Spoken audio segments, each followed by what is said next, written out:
Hello दोस्तों, welcome to my channel knowledgeable brains. और आज हम बात करने वाले हैं वैदिक एज के बारे में। दोस्तों, वैदिक age 1500 to 500 before common era का पीरियड है, जो कि डिवाइडेड है दो उसमें। पहला है अर्ली वैदिक एज, दूसरा है लेटर वैदिक एज। आज हम इस वीडियो में अर्ली वैदिक एज को डिस्कस करेंगे। दोस्तों, अर्ली वैदिक एज जो है वो इंडियन हिस्ट्री में काफ़ी ज़्यादा इम्पॉर्टेंट है, क्योंकि इंडस वैली सिविलाइजेशन का जब डिक्लाइन हुआ था उसके बाद का ये फेज़ है। ये पीरियड, ये एरा जो है ऋग वेदा के नाम से भी पॉपुलर है, जो कि one of the oldest sacred text है दुनिया का, जो कि आर्यन ने कंपोज किया था। आर्यंस कौन है? इंडो यूरोपियन स्पीकिंग ट्राइब्स जो माइग्रेट हुए थे इंडियन सब कॉन्टिनेंट में उस वक्त पे। दोस्तों, अब इन आर्यंस का ओरिजिन आखिर है क्या? ऐसा माना जाता है ये जो आर्यंस है ये ओरिजिनेटेड है फ्रॉम सेंट्रल एशियंस से, जो कि माइग्रेट करके नॉर्थ वेस्टर्न इंडिया में अराउंड 1500 बिफोर कॉमन एरा में आए थे। का जो ये अराइवल है इंडिया में आने का, ये वेदास में रिकॉर्डेड है। और जो ऋग वेदा है वो सबसे इम्पॉर्टेंट टेक्स्ट है, जो कि कंपोज हुआ है वैदिक संस्कृत में। जो आर्यंस है ये कैटल को हर्ड किया करते थे, मतलब कि चराया करते थे अपनी गाय बकरियों को। उनके पास हॉर्सेस थे, शीप थी। मतलब कि जो सोसाइटी थी उस वक्त पे लार्जली सेंटर्ड थी सेमी नोमैडिक लाइफस्टाइल में, एक सिंपल लाइफस्टाइल में। उस वक्त की सोसाइटी और सोशल स्ट्रक्चर कैसा था? ये वैदिक सोसाइटी जो थी ऑर्गेनाइज थी इनटू ट्राइब्स, जिन्हें जाना भी बोला जाता था। जना, जो कि एक चीफ जो है उसको लेड बाय करता था, जो कि होता था किंग, राजन। तो राजन होता था, इसको कुछ लोग असिस्ट करते थे, कुछ काउंसिल ऑफ अडल्ट्स, एल्डर्स और प्रीस्ट। उस वक्त पे एक वर्ना सिस्टम हुआ करता था। वैदिक सोसाइटी ने जो है शो किया है early development of varna system को। वर्ना सिस्टम होता है क्लास सिस्टम। लोगों को क्लास के अंदर डिवाइड कर दिया गया था, और जो चार वर्णास थे वो थे ब्राह्मण्स, क्षत्रिय, वैश्यास और शूद्रास। दोस्तों, जो ब्राह्मण्स थे वो प्रीस्ट थे, पंडित से, स्कॉलर्स थे, जो कि कुछ रिलीजियस रिचुअल्स को परफॉर्म किया करते थे, और उनके पास कुछ महत्वपूर्ण नॉलेज थी, कुछ ऐसी नॉलेज थी, ऐसी विद्या थी जो बाकी सब पे नहीं थी। क्षत्रियस जो थे वो वॉरियर्स थे, नोबल्स थे, जो कि रिस्पॉन्सिबल थे उन ट्राइब को प्रोटेक्ट करने में और गवर्न करने में, एडमिनिस्ट्रेशन को अपने जगहों के। नेक्स्ट थे वैश्यास, जो कि कॉमनर्स थे, जिसमें फार्मर्स, ट्रेडर्स, हर्डर्स ये सब इंक्लूडेड थे। ये लोग जो है सपोर्ट करते थे इकोनॉमिक बेस को, सोसाइटी का जो था। और जो शूद्रास थे वो थे सर्वेंट्स, लेबर्स, जो कि छोटे मोटे काम किया करते थे, और इनका जो स्टेटस था वो क्लियरली डिफाइन नहीं हुआ था अर्ली पीरियड में। अर्ली वैदिक स्टेज में ना कोई स्ट्रिक्ट हेरिडिटरी हायरार्की नहीं थी। लोगों के रोल्स जो हैं चेंज होते गए ओवर टाइम, लेकिन ये और ज़्यादा रिजिड हो गया और ज़्यादा स्ट्रिक्ट हो गया लेटर वैदिक पीरियड के वक्त पे। हम बात करते हैं उस वक्त की इकोनॉमी के बारे में। दोस्तों, पहली बात, कहाँ से पैसा कमाया करते थे उस वक्त के लोग? पहला तरीका था पैस्टरलिज्म और एग्रीकल्चर, और दूसरा था ट्रेड एंड एक्सचेंज, जिसकी वजह से उस सोसाइटी की इकोनॉमी मेंटेन हुआ करती थी। उस वक्त पे जो कैटल्स थी, गाय बकरियां जो थी, वो एक प्राइस प्रोसेशन की तरह मानी जाती थी, जो कि एक तरीके से वेल्थ की फॉर्म थी। उसके पास जितनी कैटल वो उतना अमीर समझा जाता था, उसका फैमिली स्टेटस उस हिसाब से मेजर किया जाता था। और डिस्प्यूट और वॉर हुआ करते थे उन कैटल के ऊपर। एग्रीकल्चर जो है बिगिन हुआ था अर्ली वैदिक पीरियड में। आर्यंस जो थे वो क्रॉप्स को कल्टीवेट करा करते थे। क्रॉप्स कौन से? बार्ले, जो कि ऋग वेदा में भी मेंशन है। उस वक्त पे जो घोड़े हुआ करते थे, जो हॉर्सेस हुआ करते थे, वो एक इम्पॉर्टेंट रोल को वैदिक कल्चर के प्ले किया करते थे। पहली बार जो घोड़े होते थे वो सिंबल था पावर का और मोबिलिटी का। अब जो ये ट्रेड इकनॉमी है, ये किस पे बेस्ड हुआ करती थी? गोल्ड पर, सोने पे, कैटल पे और ग्रेन्स पे। मतलब कि उस वक्त पे पैसे थोड़ा ना हुआ करते थे, तो लोग जो आपस में चीज़ें खरीदते बेचते थे, तो गोल्ड, कैटल और ग्रेन्स का यूज़ किया करते थे। के बाद बात करते हैं रिलीजन और स्पिरिचुअल बिलीफ के बारे में।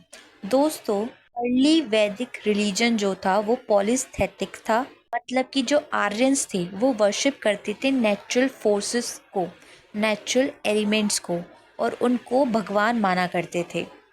ऋग्वेदा में भी बताया गया है कि ये जो भगवान होते हैं, यही सब कॉस्मोस इन्फ्लुएंस ह्यूमन अफेयर्स को गवर्न करते हैं। उस वक्त जो आर्यंस थे वो इंद्र की, अग्नि की, वरुणा की, सूर्य की, इन सब की पूजा किया करते थे। माना जाता है कि जो इंद्रा थे वो गॉड ऑफ वॉर, स्टॉर्म्स और रेन के भगवान थे, जो कि एनिमीज को, आर्यंस की एनिमीज को डिफीट करा करते थे, आर्यंस को प्रोटेक्ट किया करते थे। दूसरे है अग्नि, जो कि गॉड ऑफ फायर है, की पूजा की जाती थी यजना से। यजना मतलब सैक्रिफिशियल रिचुअल्स से आहुति देके उसकी पूजा की जाती थी। नेक्स्ट है वरुणा। जो वरुणा है वो गॉड ऑफ कॉस्मिक ऑर्डर हैं और मॉरल लॉ के गॉड हैं, जो कि एसोसिएटेड है वाटर और ओशन से, पानी और समुद्र से। नेक्स्ट भगवान जिसे आर्यन पूछते थे वो है सोमा। वो भगवान एक सेक्रेड प्लांट था। माना जाता था कि जो सोमा का जो जूस होता था वो ऑफर किया जाता था भगवानों को रिचुअल्स के दौरान, जिससे जो इंटॉक्सिक प्रॉपर्टीज थी वो भी रिमूव हुआ जाती थी। ये सेक्रिफिशियल रिचुअल्स यजना क्या है? मतलब कि फायर सेक्रीफाइसेस, जिसमें आहुति दी जाती थी घी की, अनाज की और एनिमल्स की भी। किसको दी जाती थी? भगवान को। दूसरे थे ब्राह्मण्स, मतलब पंडित्स जो थे वो इन रिचुअल्स को परफॉर्म किया करते थे, कुछ चैंटिंग किया करते थे, जिससे वो भगवान को आह्वान दिया करते थे, जिससे वो भगवान आके उन्हें ब्लेसिंग दे, सक्सेस की, प्रॉस्पेरिटी की, वॉर जीतने की और बाकी जो भी ज़रूरतें हुआ करती थी। नेक्स्ट स्पिरिचुअल जो बिलीफ थी वो ये थी कि वो लोग प्रिंसिपल ऑफ कॉस्मिक ऑर्डर में बिलीव करा करते थे, मतलब कि रीटा में। कॉस्मिक ऑर्डर क्या होता है? जो रेगुलेट करता है नेचुरल वर्ल्ड और ह्यूमन मॉरलिटी को। दूसरा कंसेप्ट था कर्मा। इसका मतलब है law of cause and effect. जैसे हमारे कर्म है वैसे ही हमें उसका फल भी मिलेगा। तो ये कुछ रिलीजन और स्पिरिचुअल बिलीफ्स थी लोगों की। नेक्स्ट बात करते हैं अर्ली वैदिक लिटरेचर के बारे में। दोस्तों, अभी हमने पढ़ा कि ऋग्वेदा जो है सबसे इम्पोर्टेंट टेक्स्ट था, जिसके अंदर 1028 हिम्स थी, को सुक्तास बोला जाता था। दोस्तों, हिम्स क्या होती है? Religious song, religious prayers. 1028 prayers थी, कि ऑर्गेनाइज थी 10 बुक्स में, जिन्हें मंडलास बोला जाता है। ये जो प्रेयर्स थी ये परफॉर्म करते थे जब वो सेक्रीफाइल सेरेमनीज या फिर कोई भी रिलीजियस एक्ट, उसमें ये सब यूज़ की जाती थी। जो बाकी वैदिक टेक्स्ट हैं जैसे कि यजुर्वेदा, सामवेदा, अथर्ववेदा, वो सब बाद में लेटर वैदिक पीरियड में कंपोज किए गए हैं। लेकिन जो primary source for understanding early वैदिक कल्चर था वो था ऋग्वेदा। अब बात करते हैं पॉलिटिकल स्ट्रक्चर का जो उस वक्त पे था। पहला तो जो ट्राइब्स थी वही थी जो मैंने आपको पहले बताया है, जिसको राजन जो है लेड बाय करा करता था, और उसको सपोर्ट करती थी सभा। सभा क्या होती थी? एल्डर्स की, एल्डर्स जो हुआ करते थे, जो राजन को, किंग को सलाह दिया करते थे।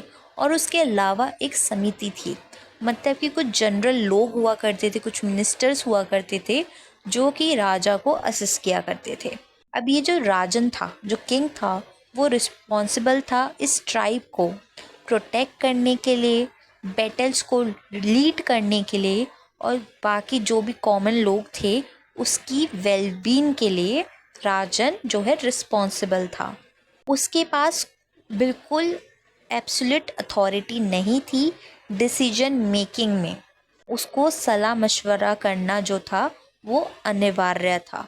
और एक था पुरोहिता जो कि चीफ प्रीस्ट था, मतलब कि इम्पोर्टेंट पंडित था, जो कि राजा को एडवाइस करता था कुछ रिचुअल्स परफॉर्म करने में, जिससे वो वॉर में सक्सेस उसे प्राप्त हो और उसके जीवन में और ज़्यादा धन आए। अब बात करते हैं वॉरफेयर और कन्फ्लिक्ट्स की। उस वक्त पे जो वैदिक ट्राइब्स थी वो इन्वॉल्व थी काफ़ी सारे कन्फ्लिक्ट्स के ऊपर।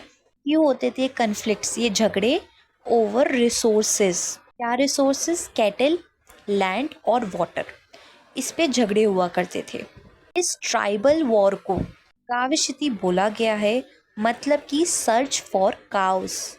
और जो इंद्रा थे, वॉरियर गॉड थे, उन्हें इन्वोक किया जाता था इन बैटल हीम्स में, जिससे कि वो जो राजन्स थे, जो आर्मी थी, वो एनिमीज़ को डिफीट कर पाएँ।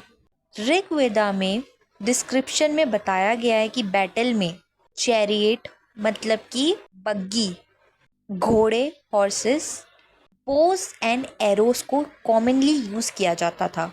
बोज और एरोस का मतलब क्या? धनुष और तीर। उससे बैटल्स में जो है लड़ाई की जाती थी। अब उस वक्त की जो वुमेन थी उनका क्या रोल था?